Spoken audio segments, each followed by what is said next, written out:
दोस्तों, क्या आपका भी सपना है कि आप एक एमबीबीएस डॉक्टर बने? क्या आप भी यूपी, बिहार, एमपी या फिर राजस्थान से हैं? क्या आप भी एक हिंदी मीडियम स्टूडेंट हैं? क्या आप नीट एग्ज़ाम से अभी अवेयर नहीं हुए हैं?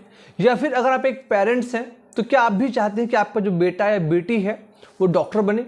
अगर आपका आंसर हाँ में है, यस में है, तो ये वीडियो आपके लिए। जी हाँ दोस्तों, नमस्कार, मैं हूँ आपका दोस्त डॉक्टर अभिषेक और मैं वेलकम करूँगा एक बार फिर से आप सभी का।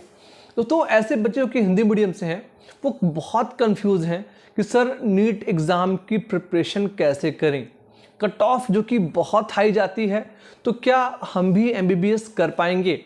तो आज इस वीडियो के माध्यम से मैं आपके इसी डाउट को क्लियर करने वाला हूं। सबसे पहली चीज़ देखिए, हिंदी या फिर इंग्लिश ये सिर्फ एक लैंग्वेज है और एमबीबीएस हर एक बच्चा कर सकता है, चाहे वो हिंदी मीडियम हो, इंग्लिश मीडियम हो या फिर कोई अदर उसकी रीजनल लैंग्वेज हो। नीट एग्ज़ाम बहुत सारी भाषाओं में आता है, ठीक, चाहे वो हिंदी, इंग्लिश, तमिल, बंगला, तेलुगु सब में आता है, ठीक है। अब सवाल ये आता है कि सर पढ़ें कैसे? यार देखो, एनसीईआरटी जो है ना, जो कि बेस्ट बुक है नीट की, वो हिंदी में भी आती है, इंग्लिश में भी आती है और आप जिस लैंग्वेज में पढ़ना चाहें उसमें आपको मिल जाती है। और रिसेंट अपडेट जो मिल रही हैं, बहुत सारे स्टेट ने ये प्लान किया है कि जो वहाँ की एमबीबीएस की पढ़ाई है वो उनकी मदर लैंग्वेज में होगा, यानी कि यूपी में हिंदी में प्लस इंग्लिश में, ठीक है। एमपी में हिंदी में ऑलरेडी क्लासेस चल रही हैं, इंग्लिश भी साथ में चल रही है। तो आप जिस लैंग्वेज में कंफर्टेबल फील करें उस लैंग्वेज में आप एमबीबीएस कर सकते हैं। अब सवाल यह आता है कि सर पढ़ें कैसे, नीट एग्ज़ाम में अच्छा स्कोर कैसे करें? तो मैंने आपको बताया कि नीट एग्ज़ाम को क्लियर करने की सबसे इंपॉर्टेंट बुक है वो है फिजिक्स, केमिस्ट्री और बायोलॉजी। तीनों ही बुक्स आप सबसे पहले मार्केट से अरेंज कर लीजिए, क्योंकि अभी आप क्लास फर्स्ट ईयर में है, 12th में है, तो जो बुक इस समय आप पढ़ रहे हैं फिजिक्स की, केमिस्ट्री की, बायोलॉजी की, वही बुक इंपॉर्टेंट है। क्योंकि बुक कोई भी हो, इंपॉर्टेंट ये है कि अगर वो एनसीईआरटी पैटर्न पे बेस्ड है तो बुक अच्छी है। कई बार बहुत से राइटर्स के ऊपर हम जाते हैं, तो यार नीट एग्जाम के लिए राइटर्स इंपॉर्टेंट नहीं है। एनसीईआरटी अगर आप पढ़ लोगे, अच्छे से सॉल्व कर लोगे, तो आपके नीट एग्जाम में 650 प्लस स्कोर आने 100% जो है तय हो जाएंगे। क्लियर है? एनसीईआरटी को पढ़ें, साथ ही साथ एनसीईआरटी के एग्जाम्पलर जो आती है जो है उस एग्जाम्पलर से क्वेश्चन लगाएं। जब आपकी एनसीईआरटी कंप्लीट हो जाए उसके बाद बहुत आराम से रिलैक्स कर नीट के previous year question paper 10 to 20 year वो सॉल्व करें, ठीक है।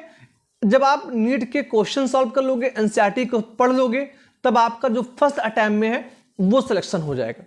फिर यहाँ पर कुछ बच्चों को कन्फ्यूजन है कि सर कोचिंग कौन सी अच्छी है। तो यार देखो, नीट की कोचिंग अगर आप कैलकुलेट करें तो आप गिनते रहेंगे, 50 कोचिंग इंस्टीट्यूट हैं जो कि नीट की प्रिपरेशन कराते हैं, ठीक है। टॉप रैंक में आप जाते हैं तो देखिए, टॉपर एलन से लगातार आ रहा है, तो आप एलन का आपने नाम सुना होगा, आपने आकाश का नाम सुना होगा, आपने फिजिक्स वाला का नाम सुना होगा, अलग पांडे सर का नाम सुना होगा, या फिर आप वेदांतु अनअकैडमी के बारे में भी जानते होंगे। तो ये सभी प्लेटफॉर्म है, अगर आप चाहें तो यहाँ से ले लें। मेरे अकॉर्डिंग कोचिंग कोई अच्छी नहीं होती है, टीचर अच्छा होता है और बच्चा खुद से पढ़ के सिलेक्शन देता है। हर वो टीचर जिसकी पढ़ाई आपको समझ में आ जाए, जिसका तरीका आपको समझ में आ जाए, वही टीचर अच्छा है, ठीक है। क्योंकि आपको पढ़नी तो एनसीईआरटी ही है और सभी टीचर एनसीईआरटी ही पढ़ाते हैं। फर्क क्या है कि एक एलन में पढ़ाता है तो एक आकाश में पढ़ाता है। और आप 7 आउट ऑफ 720 मान लिया आपको नहीं मिलेगा, आपको 650 मिलेगा, 660 मिलेगा, 620 मिलेगा, वही सफिशिएंट है, आपको एमबीबीएस मिल जाएगा, ठीक है। तो एनसीईआरटी को पढ़ो, उससे नोट्स बनाओ और नीट के प्रीवियस ईयर क्वेश्चन पेपर, साथ ही साथ एनसीईआरटी के एग्जाम्पलर्स को भी सॉल्व करो। कोचिंग के लिए आप बेहतर है कि यूट्यूब पे बहुत से टीचर्स हैं, आप सब्जेक्ट वाइज सर्च करें, जैसे कि NCERT class first year biology teacher, ये बायोलॉजी क्लासेस, तो आपको बहुत सारी वीडियोस यूट्यूब जो है दिखाता है। जो टीचर आपको अच्छा लगे आप उसको सब्सक्राइब कर लो और उससे फ्री में नीट की प्रिपरेशन करो। क्लियर है? तो ये है एक बेसिक वीडियो जिसमें मैंने आपको बताया हर एक चीज़। अगर अभी भी कोई सवाल आपके दिल में है तो आप प्लीज़ हमें कमेंट करें, हम कोशिश करेंगे कि आपके मैक्सिमम सवालों का आपको आंसर दे सके, ताकि आप भी एमबीबीएस कर अपने सपने को साकार करें, अपने माँ बाप की हेल्प करें और समाज में अपने माँ बाप का जो नाम है वो रोशन करें। सो इस वीडियो में इतना ही। आप सभी दोस्तों का बहुत बहुत धन्यवाद। अगर वीडियो पसंद है तो प्लीज़ वीडियो को लाइक कर दें, और अगर आप नए हैं तो प्लीज़ सब्सक्राइब करें हमारे चैनल को। So again thank you so much. जय हिंद।